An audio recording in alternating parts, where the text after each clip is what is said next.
She said to me, if you would love me as a man, then live as a man. Travel as a man, the way men do.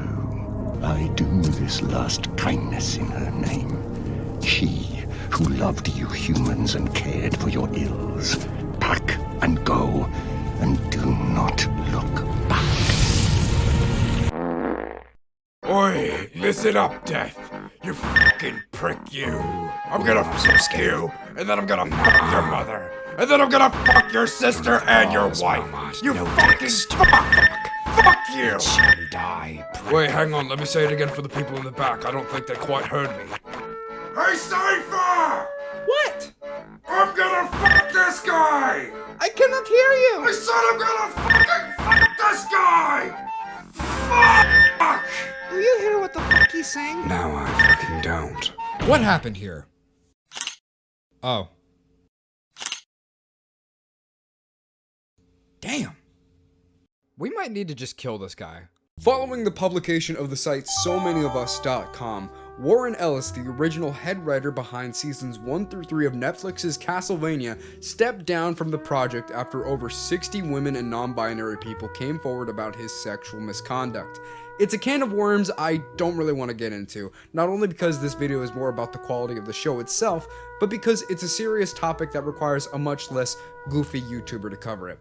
I'd be an idiot to not at least mention it when talking about the downfall of the series' writing, so that's why it's here. Castlevania Seasons 1, 2, 3, and a little bit of 4 have some of the best dialogue sequences I've watched in quite some time.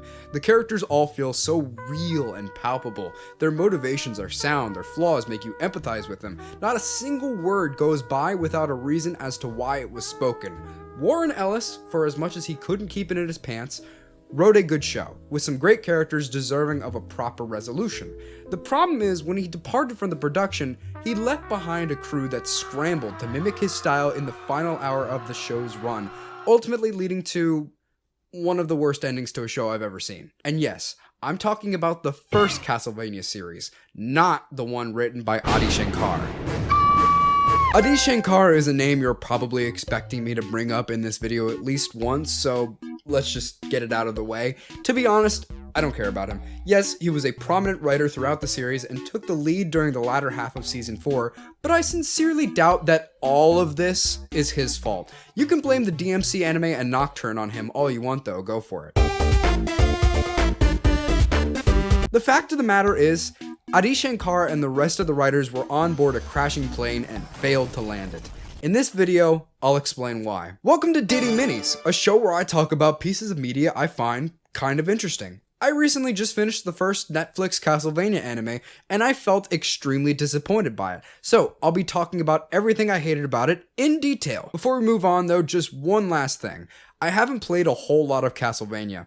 I got the one for the N64 over here somewhere. So I played that, and then I watched AVGN rant about Castlevania 2. That's about the extent of my knowledge on the series prior to watching this. So no, I don't really care that Trevor is a drunkard, that Alucard is a good guy, and that Isaac is black. But humanity! Look at what they've done to my beloved Isaac! How can you justify this? To be honest, I think it makes him look sexier. What the flip? Are you gay? No? Why would you think that? More wine, sir? Later, baby, I'm recording. Very good, sir. An exasperated mad hatted pumpkin, the exaggerated swagger of a white 20-something. His belly full of alcoholic rum gin. Vodka, beer, whiskey, shake it up, no vomiting. But his glass is not the truth of the matter. He look in the mirror, all he do is get fatter.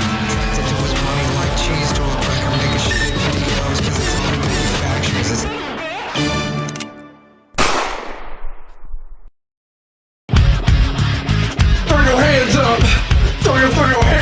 Alright, let's jump right into what I alluded to in the first half of this video. The 4th season of this show has some serious Vivzy Pop level F-bombs. Around this point, I'd play a Vivzy Pop swearing meme, but I'm gonna be honest, I don't feel like censoring all that. Swearing in the first 3 seasons of this show felt natural. It was used to emphasize emotion or lead to a funnier punchline. They were placed elegantly into sentences to heighten lines that already worked without them. In the final season, they feel like a crutch to make a character sound more badass or serious, but because of their excessive use, they end up just making said characters sound immature and bitchy instead. Let's do some cherry picking. We're gonna take a look at two different conversations, one from season 1 and one from season 4. In both scenes, we have a hardened badass character trying to intimidate the other. Here's the clip from season 1 where Dracula talks with Godbrand. It's very simple, Dracula. If you kill all the humans, where does the continuing supply of human blood come from? I allow you to go on feeding raids when we change location. There are animals in the lower levels. You won't go hungry, Godbrand. I don't want to be rationing myself on fucking pig blood. What if you just want to kill all the humans and you don't leave us enough to keep in camps to feed from? I will not be questioned by you. You will be taken care of. Little Godbrand. Little vampire. Little parasite. Little boot weevil. Pretending he is important and dangerous. Are you going to fight me, little Godbrand?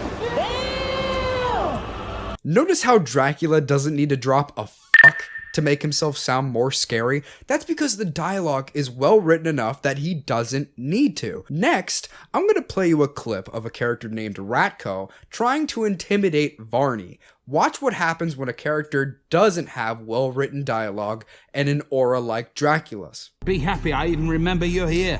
What did you just say to me?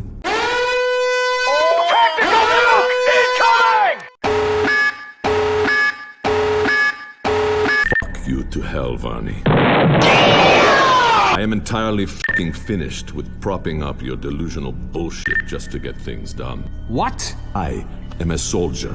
I still do not know what the fuck you are supposed to be. And then, he sent you all the way out here to the city he'd already burned. That's not what happened. Shut up. You're a criminal too, I know you. You don't fucking know me. I'm a clever soldier. I'm a committed soldier. I don't go to pageants. Are you justifying yourself? Eat shit. I fight wars. War is when you kill so many of the other side that they can't fight you anymore. Stealing into a tent and cutting every throat in sight is war. Killing every baby in a town and disappearing. That's war. And you, standing there flapping and posing, you are a shithead for the ages. You're not a vampire. I'm a fucking vampire. Hey, Varney, fuck you, man. I kill and eat fucking babies. Aren't I cool?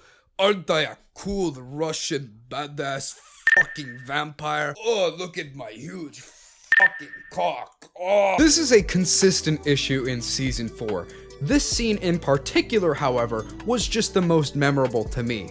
I remember on my first viewing, I was rolling my eyes so much at this that I started to feel like that guy from Uzumaki. There's plenty of other examples though. Death is a character whose whole gimmick is that he's an eldritch spirit that speaks like a drunk Irishman.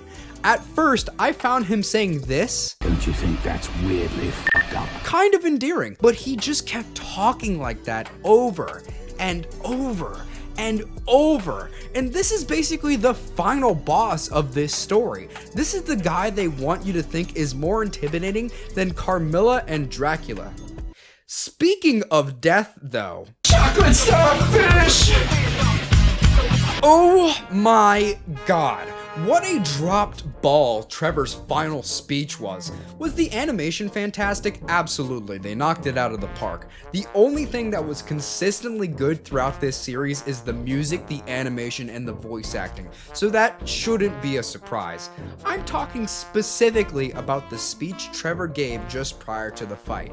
Usually when a character drops a final speech, it's a reflection on the journey they've been on and what they've learned, sort of an apex of their character character arc. The problem is, Trevor doesn't really have any major arcs. He had one big arc in season 1 where he grew to be more proud of his lineage, but unless I'm missing something, that's kind of it. Like I said previously though, he has smaller arcs, like him gradually growing closer to Sypha and Alucard, but that doesn't warrant this big final speech like what he gives. I could forgive all that though if the speech was actually good. So, was it? The title card said Trevor's final speech. What the fuck do you think? It's terrible. It's awful. It's horrendous. Someone wrote this down on a script and said, yep, that's good enough. I'm going home for the day. Seriously, what the fuck were they thinking? Special feature. Oi, Death. I want a word with you. I'm Trevor Belmont of the House Belmont. Of course I know you. Finding things and recognizing things is what we do. You're only a thing. What? You're only an old killer. You don't make anything. You don't live. You just eat and hide. It's time to give this place back to people who know how to build things. You and me, we're just killers out of history. It's time for us to go. What the hell is that? So first of all, what's with the over-reliance on the word thing? Really? Belmonts find and recognize things? And death is a thing? That's how you're gonna tie this all together? What a terrible fucking analogy. Why not use monster? You know, like the thing Belmonts hunt for a living, the thing Belmonts are famous for killing. But no, yeah, thing works. Actually, no, I think that's not obtuse enough. Let's use noun instead. Belmonts are known for collecting nouns. Secondly, the last half of this speech is particularly stupid because Move in, move out, hands up, hands down, back up, tell me what you're gonna do now. the show pussies out and doesn't kill Trevor in the end. It tricks you into thinking it will, but then it doesn't. He's fine. Everything's hunky-dory. Whatever. Somehow Trevor Belmont returned.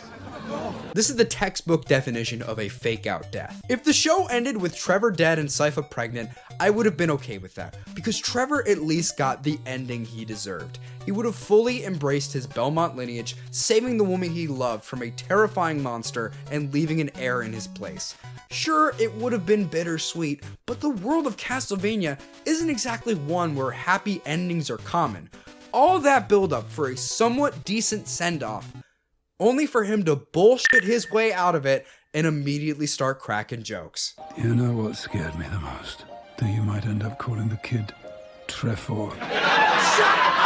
I shit you not, they spend like 10 minutes talking about how much they're going to miss Trevor and how much Trevor did for them and how sad it's going to be without him here. Alucard saying he's going to name the village he founded Belmont, etc. And then immediately it hard cuts to him secretly being alive this whole time. Yippee! Everyone's happy, right? Everyone except me, who had my time wasted by this fairy tale bullshit. The only reason he came back was because he didn't want the baby to be named Trevor. Isn't that hilarious? Why aren't you laughing? Why aren't you laughing?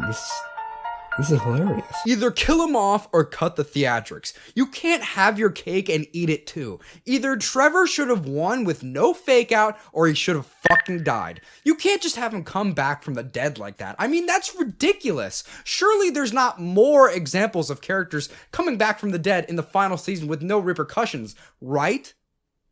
Breathe in, now breathe out, hands down, back up, tell me what you're gonna do now.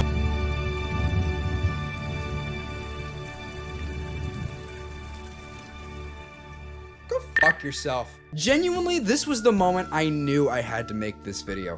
Death means nothing in Castlevania Season 4. It's not a consequence, it's not an end-all be-all, it's a roadblock. When resurrecting Dracula became a talking point and eventually an end goal for the villains, I'm not sure why, but I just had this feeling in my big belly that it was never going to actually happen. Maybe I'm wrong, but coming back from the dead willfully just never seemed like something Dracula'd actually do. He got killed by his son, he's with his wife in the afterlife. I mean, why would he willingly want to come back to Earth at that point? I was sure that the show was setting up some grand subversion where Dracula doesn't get revived in the end, or maybe he doesn't get revived in the way that we thought he would. And that sorta happens with the hermaphrodite, buy one soul, get another absolutely free deal, but where it fumbles is the resolution. when the vessel Dracula and Lisa are transferred into is destroyed, they're magically fine, waking up in a field somewhere with no explanation given as to why. They've got their bodies back, their memories, everything. Let me put this another way. The entire reason this story even began, Dracula going into a blind rage over his wife's death, it didn't matter. Lisa's back, Dracula faces no consequences for trying to wipe out humanity, and they live happily ever after. The end, that's it. This is so sickly sweet. I'm surprised this show didn't end with Don't You by Simple Minds. Hi guys, I hope you enjoy my Castlevania fanfiction. So anyways, after the big final battle against Death, but not actually the Grim Reaper, it's a super strong Eldritch entity that feeds on souls, Trevor confesses to Sypha, and she's super pregnant. Alucard gives up drinking and begins to teach kindergarten. Vlad and Lisa are back too, but they go and travel like Vlad plus Daddy, always wanted.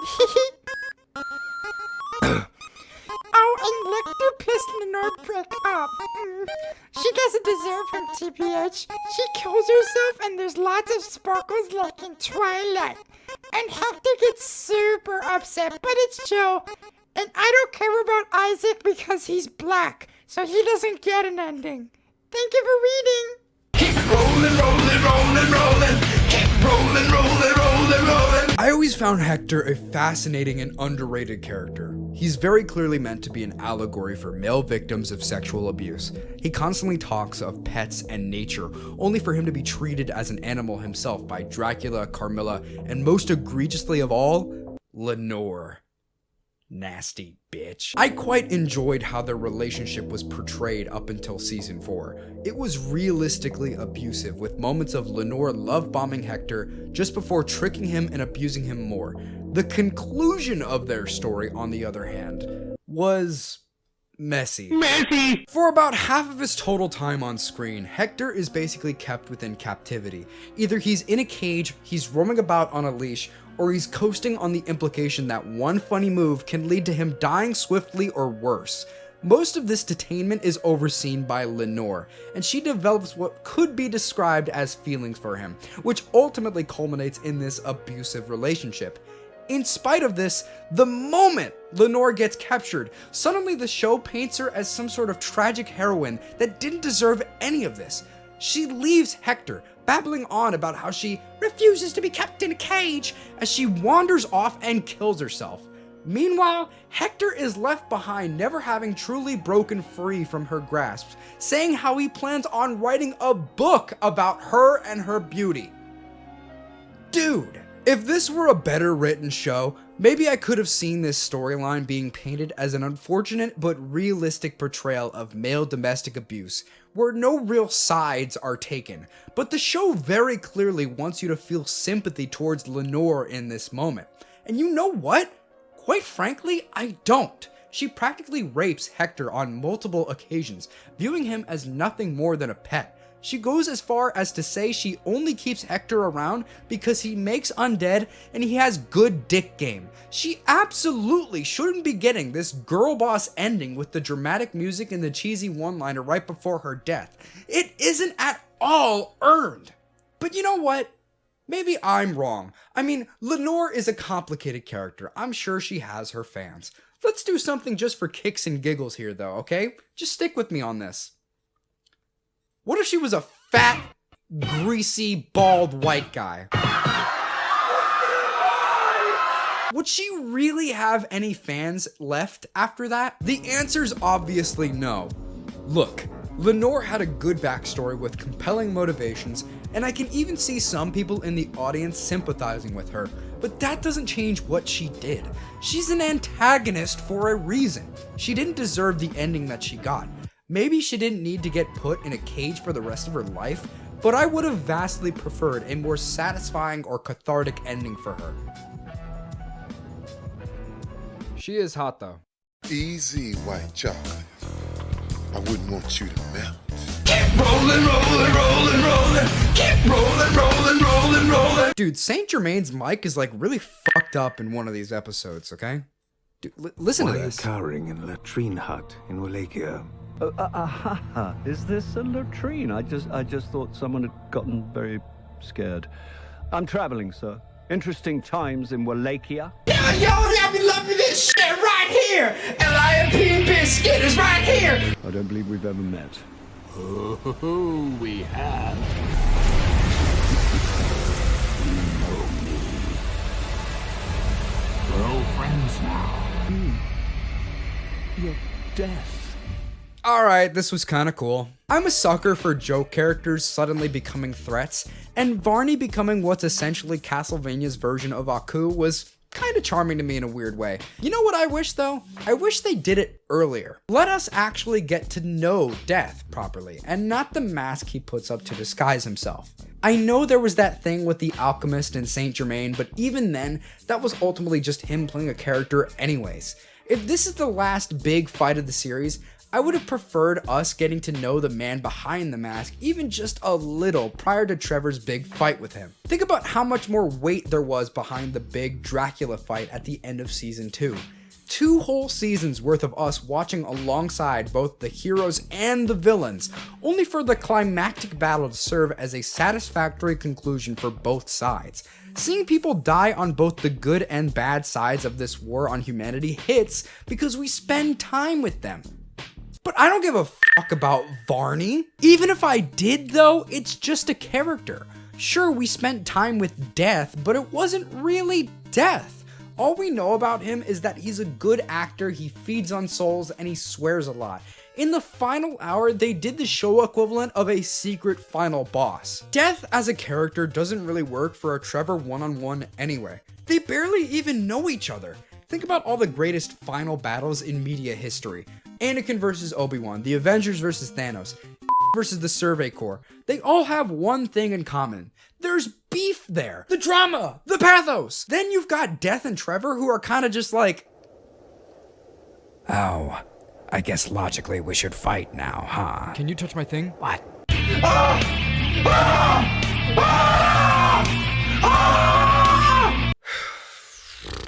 Jesus.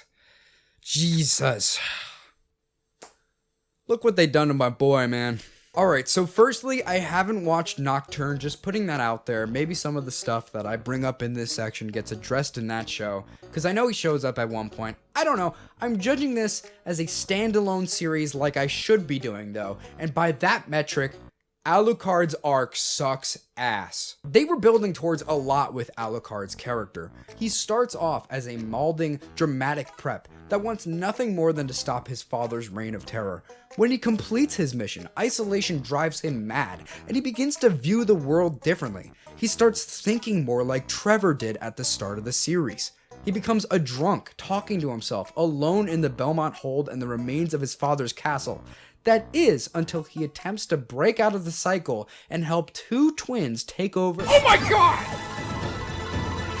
Man! The twins are left to rot on stakes just outside of Dracula's castle. Eventually, more and more stakes begin to pile up, and the audience sees a side to Alucard that they thought they might never see.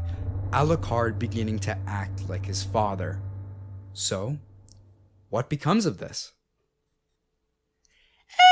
Nothing, it's not important. Alucard, on a whim, just decides to help a neighboring village for no reason. Why not? You know, he was bored, and he gets attached to this village lady, and they kiss, and they make out and stuff. Suddenly, he's not remotely evil anymore, and that arc went basically nowhere. Whoopsie. Look, guys, the strange man who reeks of alcohol and keeps corpses just outside Vampire Hitler's house is really good with kids. Aw, how adorable. He should run a village. This is definitely satisfying. What nourishing character development. I would have loved seeing Alucard's gradual ascension from the pits of despair he ended up at after he was assaulted by the twins, but the fact of the matter is, we had nowhere near the time left to explore that properly.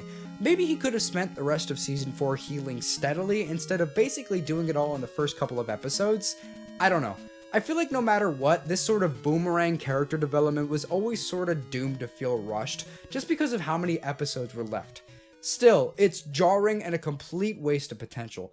just like this ending as a whole. Even after all that being said, I still think Castlevania was a good show. I'm abnormally negative in this video, and I don't want you to leave thinking that I didn't have a good time with it. The animation was still fantastic, the voice actors did their best, the action was incredible, and even if I had a few problems with the writing in certain scenes, it wasn't the worst thing I've ever watched. It's just disappointing watching a show that you'd consider a 9 go to an 8 or a 7 just because it doesn't stick the landing. Comment something that you noticed about the ending. Did you like it? Did you hate it? Was there anything that I missed? Let me know. I read all my comments, even the shitty ones, so don't be afraid to let your voice be heard. As always, I've been Dity. I'll see you next week, and let's all thank God that Adi Shankar probably isn't writing for another video game adaptation again. He's making a Duke Nukem show. Fuck!